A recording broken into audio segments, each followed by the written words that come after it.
Hello, पुनः हम लोग आ गए अपने लेक्चर एंड टॉपिक को आगे बढ़ाने के लिए। जैसा कि आप सभी लोग जानते हैं, ठंडी आज बहुत ज़्यादा बढ़ चुकी है, लेकिन फिर भी हम लोग पढ़ने आए हैं तो पढ़ेंगे। तो चलिए स्टार्ट करते हैं। इसके पहले वाले लेक्चर में हम लोगों ने 6.2 एक्सरसाइज कंप्लीट कर लिया था और अब हम 6.3 एक्सरसाइज की ओर बढ़ रहे हैं। लेकिन उसके पहले बहुत सारे क्या हैं, थ्योरम्स हैं। उन थ्योरम्स को हमको क्या करना पड़ेगा, प्रूफ करना पड़ेगा, क्योंकि बिना थ्योरम्स को पढ़े हम कभी भी एक्सरसाइज को सॉल्व ही नहीं कर सकते। भैया ज्योमेट्री चल रही है और ज्योमेट्री में इंपॉर्टेंट कौन है, थ्योरम। थ्योरम तो ही जान है पूरी ज्योमेट्री की। ठीक है, तो चलिए स्टार्ट करते हैं। और आज हम 6.3 थ्योरम यानी 6.3 थ्योरम नंबर। अब आप जैसा कि जानते हो 6.1 थ्योरम क्या था, थेल्स थ्योरम था या बीपीटी, थेल्स थ्योरम था। और उसके बाद 6.2 क्या था, तो वो कन्वर्स था, converse of Thales theorem, converse of Thales theorem. यानी ये दोनों थ्योरम आपको याद ही होंगे और नंबर भी याद होंगे। 6.1 Thales theorem, 6.2 converse of Thales theorem. अब हम 6.3 थ्योरम पढ़ने जा रहे हैं और इस थ्योरम में क्या होगा, तो इस थ्योरम का मतलब क्या है, तो मेनली ये थ्योरम कहता है कि अगर मिटाने वाला कहा गया, हाँ, अगर मान लीजिए कि दो त्रिभुज हैं, अगर दो त्रिभुज हैं, एक त्रिभुज है पी क्यू आर, पहले ध्यान से समझ लेंगे, और एक दूसरा त्रिभुज है ए बी सी। ठीक है ना, फर्क नहीं पड़ता कि ये बड़ा है कि छोटा। ठीक है, तो ये ए बी सी है। ओके, और इनके संगत कोण आपस में क्या है, बराबर है। संगत कोण बराबर मतलब एंगल पी एंगल ए के बराबर है, यानी एंगल पी बराबर है एंगल ए के, और एंगल क्यू बराबर है एंगल बी के, एंगल क्यू बराबर है एंगल बी के, एंड एंगल आर बराबर है एंगल सी के। ठीक है, तो एंगल आर बराबर है एंगल सी के। अगर ऐसा पॉसिबल, अगर ऐसा हो रहा है, नॉट पॉसिबल, अगर ऐसा है यानी ये है, ये दिया है। ठीक है, तो 6.2 थ्योरम कहता है कि इन दोनों ट्रायंगल के साइड का जो रेशियो होगा वो भी क्या होगा, बराबर होगा। और संगत भुजाएं, संगत कोरिस्पॉन्डिंग साइड्स होंगी। जैसे मैं अगर पी क्यू लूँ तो पी क्यू के कोरिस्पॉन्डिंग कौन सा है इस ट्रायंगल में, ए बी, है ना। और उसके साथ साथ अगर मैं क्यू आर ले रहा हूँ तो क्यू आर का कोरिस्पॉन्डिंग साइड क्या है, ये बी सी। ठीक है, और ऐसे ही मैं पी आर ले रहा हूँ तो कोरिस्पॉन्डिंग साइड्स ए सी। और अगर मैं सभी रेशियो निकालूँ तो ये क्या मिलेंगे, बराबर मिलेंगे। 6.3 थ्योरम क्लियर है कि अगर दो ट्राइंगल है उनके कोरिस्पॉन्डिंग एंगल्स बराबर हैं तो उन दो ट्राइंगल के कोरिस्पॉन्डिंग साइड्स का जो रेशियो होगा वो भी क्या होगा, बराबर होगा। ये कह रहा होता है 6.3 थ्योरम। और फिर जब 6.4 थ्योरम में जाओगे तो बस इसका क्या बना देगा, वो कहेगा कि अगर कोरिस्पॉन्डिंग साइड्स का रेशियो इक्वल है तो कोरिस्पॉन्डिंग एंगल क्या होंगे, इक्वल होंगे। ठीक है, तो 6.3 क्या समझ में आ गया कि दो ट्राइंगल है, इन दोनों ट्राइंगल्स के अगर क्या बराबर है, एंगल्स बराबर है, तो उस कंडीशन में क्या होगा, उनके कोरिस्पॉन्डिंग साइड्स का रेशियो क्या होगा, बराबर होगा। ओके, तो इस हिसाब से ये दोनों के दोनों ट्राइंगल क्या बन जाएंगे, सिमिलर ट्राइंगल बन जाएंगे। हाँ या ना, सिमिलर कितने नियम थे भाई, सिमिलर होने के लिए क्या चाहिए, सिमिलर होने के लिए सिर्फ दो पैमाने रखे गए थे। क्या होना चाहिए भाई, बताइए जल्दी जल्दी, कोरिस्पॉन्डिंग एंगल बराबर होने चाहिए, हाँ या ना, कोरिस्पॉन्डिंग एंगल बराबर होने चाहिए, एंगल इक्वल होने चाहिए, और कोरिस्पॉन्डिंग साइड्स का रेशियो बराबर होना चाहिए, है ना, रेशियो इक्वल होना चाहिए। अगर ये दोनों पैरामीटर फिट बैठ रहे हैं तो उस कंडीशन में वो ट्राइंगल्स क्या कहलाएंगे, वो दोनों ट्राइंगल्स क्या कहलाएंगे, सिमिलर ट्राइंगल कहलाएंगे। तो क्या ये दोनों ट्राइंगल सिमिलर ट्राइंगल नहीं हो जाएंगे, हाँ या ना। यानी मैं क्या लिख सकता हूँ यहाँ पे पी क्यू आर यानी ट्राइंगल पी क्यू आर, ध्यान से समझेंगे, triangle P Q R is, देखना सिमिलर के लिए हम लोग बस ऐसे लगा देते हैं, ठीक है ना, is similar to triangle A B C, ठीक है, ध्यान देंगे। तो triangle P Q R is similar to triangle A B C. Okay, ये किसका साइन, ये सिमिलर, समरूपता का साइन है, समरूपता का चिन्ह है, सिमिलर। ओके, हाँ या ना बोलिए। तो 6.3 थ्योरम क्या है, समझ में आ गया। अब जरूरत है कि हम इसे प्रूफ करें कि आखिर हमारे पास जब ये दिया है तो कैसे ये बराबर हो रहा है। ओके, स्टार्ट किया जाए। चलिए तो रचना स्टार्ट करते हैं। रचना नहीं सर, प्रूफ करना है। चलिए प्रूफ करते हैं। तो प्रूफ करने के लिए रचना की जरूरत पड़ेगी, हाँ रचना की जरूरत पड़ेगी। तो रचना को लेके आएंगे और वो आके पूरा का पूरा खेल खेलेंगे। तो स्टार्ट करते हैं। थ्योरम नंबर 6.3 थ्योरम है। इसका स्टेटमेंट आप स्वयं लिख सकते हैं, किताबों के अंदर दिया गया है कि अगर मान लीजिए दो ऐसे त्रिभुज हैं जिनके कोरिस्पॉन्डिंग यानी समान संगत कोण क्या है, आपस बराबर है, तो उनके संगत भुजाओं का अनुपात भी क्या होगा, बराबर होगा। और वो दोनों त्रिभुज क्या कहलाएंगे, समरूप त्रिभुज कहलाएंगे, सिमिलर ट्रायंगल कहलाएंगे। ओके, स्टेटमेंट आप स्वयं लिख लेंगे।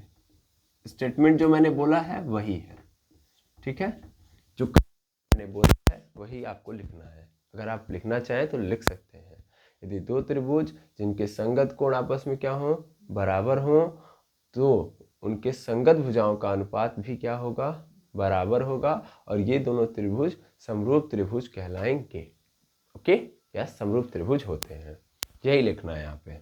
ओके, अब से अगर हम देखें तो दो बातें तो दी जाएंगी। पहली तो हम ट्राइंगल बना के चेक कर लेते हैं, मतलब ट्राइंगल ले लेते हैं, उसके बाद गिवन इवेंट देखेंगे। तो हमारे पास एक पहला ट्राइंगल क्या रहेगा, ए बी सी।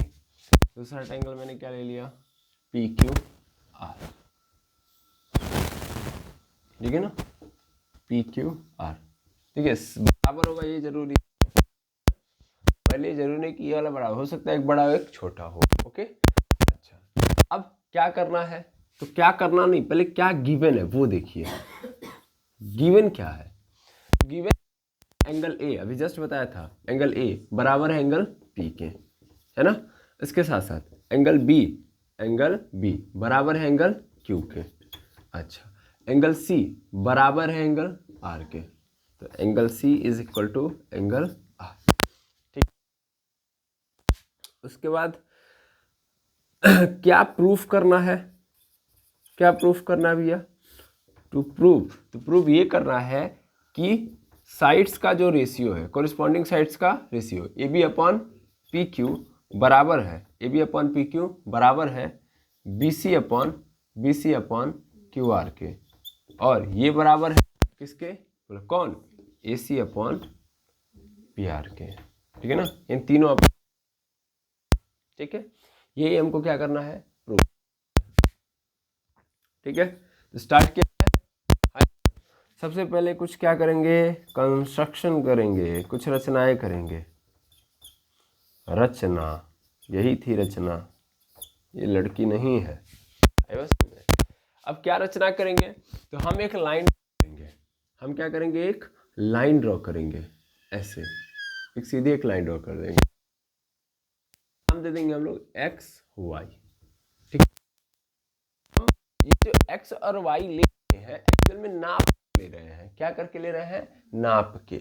हमने क्या किया, हमने ये वाली लंबाई नापी, ध्यान से समझिएगा, ये वाला बड़ा है ना ट्रायंगल, तो हमने इस वाले ट्रायंगल को लिया, छोटका वाले ट्रायंगल को, और ए से लेके बी तक नापा। और नापने के बाद हम आए और हमने यहाँ पे मार्क कर दिया। तो मार्क किया तो इस क्या नाम दे दिया, एक्स। अब ये देखा जाए तो P से लेके X तक की जो लंबाई है वो क्या है, A से लेके B तक की है। यानी P से लेके X की लंबाई बराबर है A से लेके B तक, है ना। यानी A से लेके B तक की लंबाई और P से लेके X तक की लंबाई दोनों की दोनों क्या है, आपस में इक्वल है। ओके, फिर ऐसे ही हमने यहाँ से पकड़ा उठाया भैया, A से लेके C को नापा और फिर चले आए यहाँ पे, तो P से लेके Y, मतलब यहाँ पे भी मार्क मार दिया और यहाँ पे क्या नाम दे दिया, Y दे दिया। और दैट मीन्स क्या बता दिया कि ये P से लेके Y एक्चुअल में क्या है, बराबर है किससे, किसके, ए से लेके सी के, ठीक है ना। तो हमें कंस्ट्रक्शन ऐसे ही करना है, ऐसा कंस्ट्रक्शन करना है कि जिससे ये पी से लेके एक्स बराबर हो जाए ए से लेके बी थे, ए से लेके बी तक, और पी से लेके वाई बराबर हो जाए ए से लेके सी तक, यानी पी एक्स बराबर है ए बी के और पी वाई बराबर है ए सी के, ठीक है ना। तो यहाँ पे मैं लिख सकता हूँ draw a point x and y on sides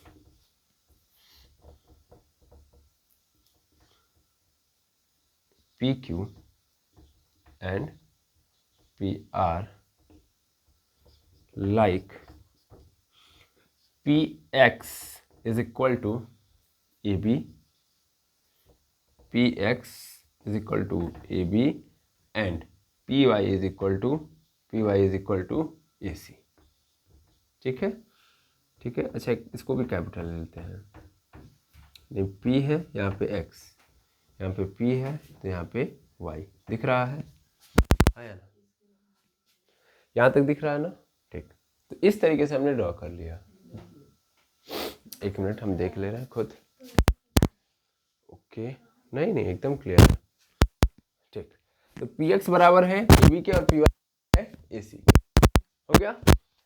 अब थोड़ा सा ध्यान से चलते जाएंगे, करते जाएंगे तो मिलेगा हमको कुछ, ध्यान से देखिएगा। अब यहाँ से कहानी स्टार्ट करते हैं। तो बताया कि ये एंगल P एंगल A के बराबर है, और अभी क्या हो चुका है कि अभी AB बराबर हो चुका है PX के और AC बराबर हो चुका है PY के, हो चुका है। हम लोगों ने क्लास 9th में कॉन्ग्रुएंसी पढ़ा था, क्या पढ़ा था, कॉन्ग्रुएंसी, सर्वांग समता, और उस सर्वांग समता नियम था, एक क्राइटेरिया था जिसको आप SAS के नाम से जानते हो, पहला क्राइटेरिया वही था SAS, ठीक है ना। तो अगर हम बात करें triangle ABC and triangle PQR, PQR नहीं लेना इसमें, देखिएगा PXY से, या इतना ही लिखिए। यहाँ पे आगे आप से लिख लेंगे, फ्रॉम लिख लेंगे, जो from triangle ABC and triangle PXY। Hindi English mix हो रहा है, हमारा काम ही यही है कि दोनों मिक्स करके पढ़ाएं ताकि आपको दिक्कत ना हो। देखिए टू प्रूफ का मतलब क्या होता है, सिद्ध करना है, ठीक है, सिद्ध करना है। गिवन मतलब दिया है, ठीक है। बाकी ये जो लाइन लिखी गई है आप खुद समझ सकते हो कि मैंने क्या लिखा। मैंने लिखा कि इस प्रकार से हमको क्या करना है, एक्स और वाई प्लॉट करना है ताकि Px बराबर हो जाए AB को और Py बराबर हो जाए AC। इस चीज़ को लिख लीजिएगा, बाकी यहाँ से लिख सकते हो आप। अब मैं यहाँ पे लूँ तो ध्यान से देखिएगा, इन दोनों ट्राइंगल में ABC और PXY में, तो ध्यान से देखिएगा AB बराबर है किसके, PX के, है ना, और उसके साथ साथ AC बराबर है, AC छोड़िए, पहले एंगल A बराबर है एंगल P के, और AC बराबर है किसके, PY के, है ना। हम लोगों ने क्या पढ़ा है, कॉन्ग्रुएंसी में क्या पढ़ा है कि अगर दो ट्राइंगल है, ये एक ट्राइंगल और ये दूसरा ट्राइंगल है, ठीक है, ये ABC है और ये XYZ है, ठीक है। तो अगर एंगल A एंगल Y के बराबर हो गया, एंगल A बराबर हो गया एंगल Y के, और एक साइड यानी AB बराबर हो गया किसके, क्या है ये X था ना, सॉरी, तो X यहाँ पे एंगल X लेंगे, ये बराबर हो गया XY के, और दूसरी वाली साइड AC यानी AC बराबर हो गई XZ के। तो उस कंडीशन में क्या हो जाएगा, दोनों ट्राइंगल क्या हो जाएगा, कॉन्ग्रुएंट हो जाएगा। किस क्राइटेरिया से, SAS। क्या होता है SAS, एक साइड मतलब दो साइड, देखना ध्यान से, SAS, तो इधर भी साइड और बीच में एंगल, तो दो साइड के बीच का एंगल, मतलब एक ट्राइंगल है उसकी दो साइड, उनके बीच का एंगल अगर दूसरे ट्राइंगल के उसी कोरिस्पॉन्डिंग साइड्स और कोरिस्पॉन्डिंग एंगल से क्या हो जाता है, इक्वल हो जाता है, तो इस ट्राइंगल को उठा के अगर हम इसके ऊपर रखेंगे तो क्या कर जाएगी, वो पूरा ढक लेगी। आयो समझ में, ये दोनों क्या हो जाएंगे, कॉन्ग्रुएंट हो जाएंगे। और कॉन्ग्रुएंट होने का मतलब बाकी सभी एंगल माने बाकी सभी कोरिस्पॉन्डिंग एंगल कोरिस्पॉन्डिंग एंगल मतलब संगत कोण। संगत कोण का मतलब जैसे जिस पोजीशन पे ये है उसी पोजीशन पे यहाँ पे आओ, तो इस पोजीशन पे बी है तो यहाँ इस वाले पोजीशन पे क्या है, वाई है, तो एंगल बी किसके बराबर हो जाएगा, फिर एंगल बी बराबर हो जाएगा एंगल वाई के, और एंगल सी बराबर हो जाएगा किसके, एंगल सी बराबर हो जाएगा इसका कोरिस्पॉन्डिंग एंगल क्या है, एंगल जेड। ठीक है ना। बाकी साइड कौन बची, तो ये वाली एक साइड बची थी, नहीं बची थी, तो कौन, ये थी बी सी, बी सी बराबर हो जाएगी किसके, वाई जेड के। क्या हो जाएगा, ये कॉन्ग्रुएंट हो जाएगा तब। तो ये था एस ए एस, समझ में आया कि नहीं आया। वही ए एस ये हमको क्या करना है, यहाँ पे लगाना है, तो हम लगा सकते हैं, बिल्कुल। चलिए लगाते हैं फटाफट, देखिएगा ध्यान से। देख रहे हैं कि ये जो ए बी है ये एक साइड है और दूसरा साइड पी वाई है, और इसके बीच का ये एंगल है, और ये सभी के सभी बराबर है, सेम टू सेम यहाँ वाले ट्रायंगल से, है ना। यहाँ भी दोनों साइड और उसके बीच का एंगल इनके बराबर है। तो इसका मतलब क्या मिलेगा, एक तो ये साइड है, साइड मतलब भुजा, भुजा, फिर ये क्या है, एंगल यानी कोण, और फिर क्या है ये एंगल, सॉरी साइड, क्या है साइड, और इसको अगेन बोल दीजिए भुजा। भुजा मतलब साइड, ऐसे ऐसे सॉरी भुजा कोण भुजा, साइड एंगल साइड, ठीक है। तो अगर ऐसा है तो by S A S criteria, S A S criteria triangle A B C is, ध्यान से देखेंगे यहाँ पे कॉन्ग्रुएंसी का साइन ऐसे होता है, एक पाई फिर ऐसे कौवा उड़ा दीजिए इसके ऊपर, तो triangle A B C is congruent to triangle P X, ठीक है। यानी ए बी सी किसके कॉन्ग्रुएंट हो गया, पी एक्स वाई के।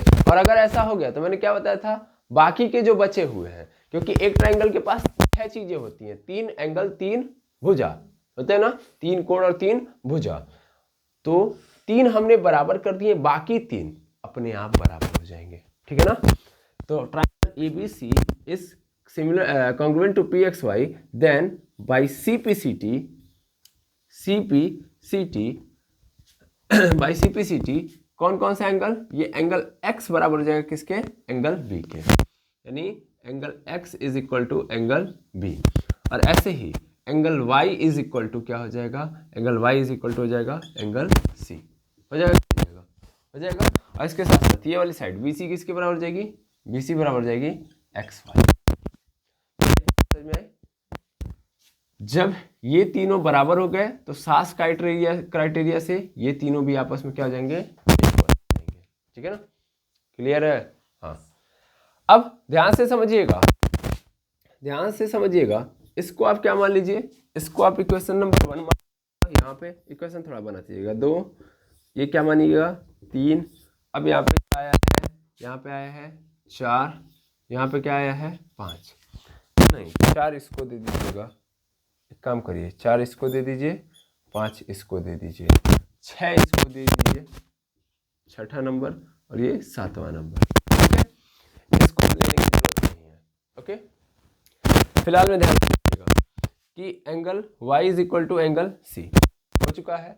हम अगर ध्यान से देखें तो यहाँ पे देखिएगा जो एंगल b है वो किसके बराबर है, एंगल q के, और इसी के साथ साथ एंगल c जो है यहाँ पे देखिएगा एंगल c एंगल r के बराबर है ना। आज बोल एंगल y के बराबर है, एंगल b है एंगल x के बराबर है, समझ में आ रहा है। तो अगर ऐसा है तो हम 6वां और 7वां इक्वेशन देखें, चौथा देखें, फिर हम दूसरा और तीसरा देखें, तो उस कंडीशन में हमको नजर आ रहा ना कि एक्चुअल में एंगल b एंगल x के भी बराबर है, मतलब ध्यान से समझिएगा, ध्यान से देखिएगा, एंगल b एंगल q के बराबर है, और एंगल b एंगल x जो है मेरा, एंगल x जो है मेरा वो एंगल q के बराबर नहीं हो जाएगा, हो जाएगा नहीं हो जाएगा, है ना। नहीं भाई, इसके कह रहा है कि एंगल x एंगल b के बराबर है, और यहाँ पे दिखा रहा है कि एंगल b एंगल q के बराबर है, इसका मतलब एंगल x एंगल q के बराबर नहीं हो जाएगा, है ना। तो फ्रॉम इक्वेशन 2 3 4 एंड 4 कह रहा हूँ मैं 6 एंड 7, ठीक है, 6 एंड 7। अगर मैं देखूं तो उस कंडीशन में बोल सकता हूं कि एंगल x जो है वो क्या है, एंगल x जो है वो बराबर है एंगल q के, है कि नहीं है, क्योंकि एंगल x बराबर है एंगल b के और एंगल b तो बराबर है एंगल q के, तो सीधा मतलब है एंगल x बराबर हो जाएगा एंगल q के। और इसी तरीके से एंगल c बराबर है एंगल r के, और यहाँ पे कह रहा है कि एंगल c किसके बराबर है एंगल y के, तो सीधा सीधा क्या मतलब है, सीधा सीधा मतलब है कि एंगल y बराबर है एंगल r के। क्या कोई दुविधा नहीं। अब इससे ये नजर आ रहा है, ध्यान से देखिएगा कि एंगल x किसके बराबर हो गया एंगल q के, और एंगल y किसके बराबर हो गया एंगल r के। ठीक है। और भाई ये कैसे पॉसिबल है, ये कैसे पॉसिबल है कि ये दो लाइनें हैं और दोनों लाइनों का जो कोण है वो क्या हो गया, संगत कोण क्या हो गया, बराबर हो गया। तो ये तभी पॉसिबल है जब ये दोनों लाइनें आपस में क्या होंगी, पैरेलल होंगी, है ना। क्योंकि समांतर होंगी तभी तो इनके कोण भी क्या होंगे, संगत कोण क्या होंगे, बराबर होंगे। हमने ये प्रॉपर्टी कहाँ पढ़ी है, समांतर रेखा पे ही तो देखी है कि अगर समांतर रेखा है, सपोज करिए एक समांतर है, ये दूसरी समांतर रेखा और एक तिर्यक रेखा ऐसे जा रही है, तिर्यक रेखा जा रही है, तो इसके संगत कोण मतलब यहाँ पे बना है, यहाँ पे कहाँ बना है, लाइन के इस पार और कहाँ पे, लाइन के ऊपर। तो दूसरी वाली लाइन में भी लाइन के इस पार और लाइन के ऊपर जो कोण बनेगा वो आपस में क्या होगा, बराबर होगा। यानी अगर यहाँ पे x है तो यहाँ पे भी y है ना। अरे यहाँ पे y कैसे हो सकता है, यहाँ पे अगर x है तो यहाँ भी x होगा। ऐसे ही अगर सपोज करिए यहाँ देखा जाए तो ये वाली लाइन, ये वाला जो कोण है कहाँ है, लाइन के इस साइड है, राइट साइड है, और लाइन के नीचे। तो यहाँ पे क्या करेंगे, यहाँ पे भी हम क्या करेंगे, यहाँ पे जो हम कोण बनाएंगे वो कहाँ पे आएगा, यहाँ पे आएगा कि नहीं आएगा, है ना। लाइन के नीचे रखना है, दूसरी पैरेलल लाइन के नीचे और ट्रांसवर्सल लाइन के राइट साइड में। तो जो एंगल बनेगा, अगर सपोज कर लो यहाँ पे मैंने क्या बना दिया है, अगर मैंने y बनाया है तो यहाँ भी क्या बनेगा, y। आया समझ में कि नहीं। तो इसको क्रिस्टल क्लियर रखिए। मेनली ये कहानी बनती है किसमें, समांतर रेखाओं के केस में। ठीक है।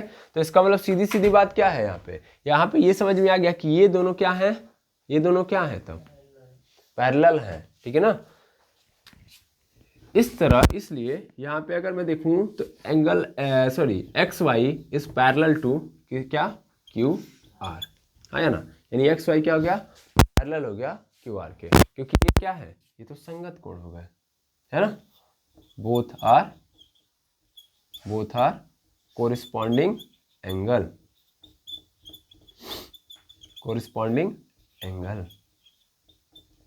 और अगर बोथ आर कोरिस्पॉन्डिंग एंगल तो इस कंडीशन में X Y is parallel to.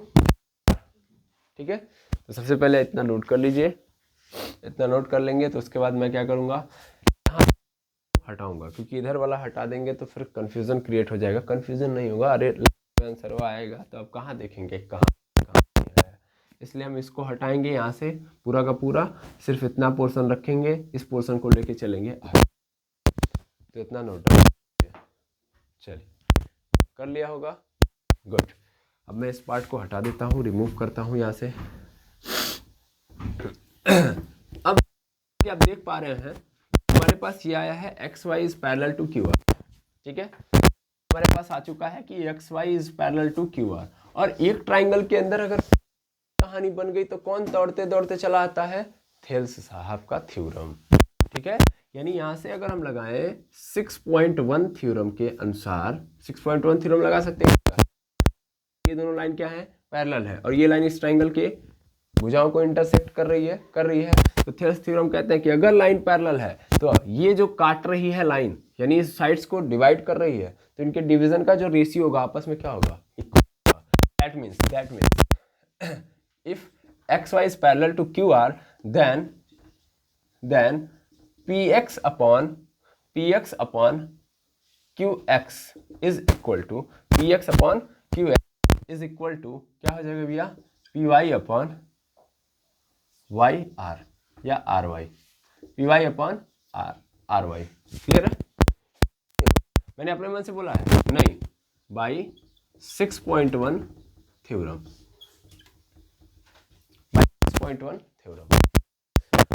अब ये जो मिला है ये बड़ा इंपॉर्टेंट है, देखिएगा क्या बोला गया है कि px अपॉन qx बराबर है py अपॉन।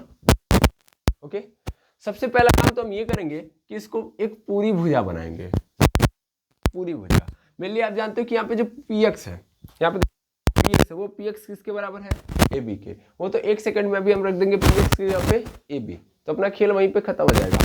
अंत में है, लेकिन थोड़ा सा एक काम करते हैं, इस px को हटा के डायरेक्ट क्या बनाते हैं, क्या बनाते हैं, pq, सर px को कह रहा हूँ, qx को हटा, px की वैल्यू ये भी हो जाएगी, py की वैल्यू ऐसी हो जाएगी, लेकिन कौन फंसाएगा हमको, qx और ry, qx को हटा देते हैं, ठीक है ना, qx और ry को हटा देते हैं। कैसे हटाएंगे, सबसे पहले नीचे कर लेंगे, यानी qx अपॉन px हो जाएगा, और इधर क्या हो जाएगा, ry अपॉन py हो जाएगा, देंगे सब में +1 ऐड कर देंगे, इधर भी ऐड करिए तो क्या हो जाएगा, qx प्लस px अपॉन पूरे के नीचे px is equal to ry plus py पूरे के नीचे py हो जाएगा। अब qx प्लस px, यानी देखिएगा ये qx ये px ऐड कर देंगे, क्या बन जाएगा, pq बन जाएगा अपॉन पूरे के नीचे px इज इक्वल, यहाँ पे क्या हो जाएगा ry प्लस py, तो ry ये रहा ry और ये py, ry py जोड़ देंगे कितना बन जाएगा, pr अपॉन पूरे के नीचे, ठीक है। मुझे क्या प्रूफ करना है, ये प्रूफ करना है, पलट दीजिए इसको, पलट देंगे तो क्या हो जाएगा, pq अपॉन px बराबर pr अपॉन सॉरी पलटा ही नहीं, पलटते हैं, px upon pq upon py upon pr हो जाएगा। एंड हम इस px की जगह पे क्या लिख सकते हैं भैया, ab, px की जगह पे क्या लिख देंगे, ab upon pq is equal to py is equal to ac है, py की जगह पे क्या है ac है, तो ac लिख दिया, ac अपॉन pr, कहाँ से लिखा, फ्रॉम इक्वेशन कौन से, 3 और 4 और 5,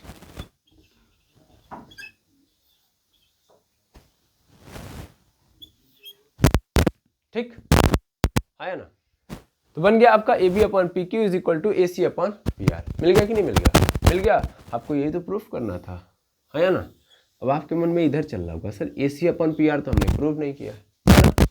अगेन हम कोई ड्रॉ, अगर हम यहाँ पे लाइन ड्रॉ कर रहे थे, कौन सी लाइन, अगर हमने ऐसे ड्रॉ की है तो ये दोनों आ गई, मतलब ये वाली आ गई। अब अगर हम तिरछा ड्रॉ कर दें, ऐसे कर दें तिरछा, तो उस कंडीशन में हमको ये वाली भी लाइन क्या मिलती है, नजर आएगी, मतलब अगर हम दूसरे के पैरेलल कर दें, यानी ऐसे ड्रॉ कर दें, ठीक है ना, ऐसे ड्रॉ किए होते हैं, ओ सॉरी यहाँ पे नहीं, यहाँ पे ड्रॉ किए होते, यहाँ पे ओके, यहाँ पे हम तिरछा ड्रॉ किए होते, तो उस कंडीशन में हमको क्या मिल जाता, हमें ये वाले और ये वाली का भी रेशियो बराबर था, ओके।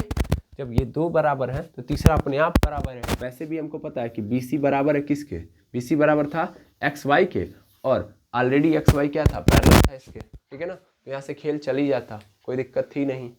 समझ में आ रहा नहीं आ रहा है, तो ये बात ध्यान दीजिएगा कि इन्हीं दोनों पे आपको मान लेना है कि आपका थ्योरम क्या हो चुका है, प्रूफ।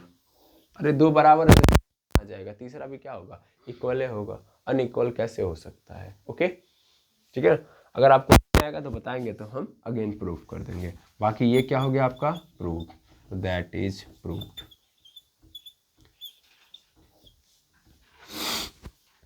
ठीक है, प्रूफ्ड। तो ये था आपका 6.3 थ्योरम। इस थ्योरम को अब अगेन दूसरा नाम दीजिए, अब इस थ्योरम को किस नाम से जाना जाएगा, ठीक है ना। तो इस थ्योरम का नाम है, इस थ्योरम का नाम है, वो तो स्टेटमेंट था, इस थ्योरम का नाम है एंगल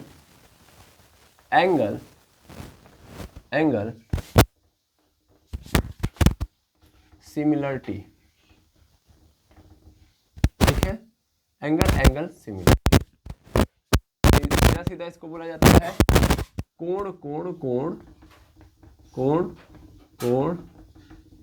समरूपता। कोण समरूपता निकला। इससे मतलब ये निकला कि अगर दो ट्राइंगल हैं और उनके कोरस्पॉन्डिंग एंगल क्या हो गए, बराबर हो गए, तो वो समरूप त्रिभुज माने जाएंगे। ठीक है ना, इन दो त्रिभुज हैं जिनके संगत कोणों का जो मान है वो क्या है, बराबर है। संगत कोणों का मान क्या है, बराबर है, तो वो दोनों त्रिभुज क्या कहलाएंगे, समरूप त्रिभुज कहलाएंगे। समझ में आ रहा है। इससे ये कंक्लूजन निकाल के चलिएगा कि दो त्रिभुज मिल जाएंगे तो तुरंत आप क्या मान लीजिएगा कि ये क्या है, समरूप है। और समरूप होने का मतलब पहला अगर फॉलो हो गया तो सेकंड वाला अपने आप, यानी दूसरा आप तुरंत वहां पे लिख सकते हैं कि इनके संगत भुजाओं का अनुपात क्या होगा, बराबर होगा। क्लियर है, क्लियर है। इस तरीके से आपने इस 6.3 को क्या किया, कर लिया। आई होप आपको समझ में आ गया होगा। अब मिलेंगे नेक्स्ट क्लास में जहाँ पे हम इसके आगे बात कर रहे होंगे। आज के लिए इतना ही, मिलते हैं नेक्स्ट वीडियो में। Thank you very much.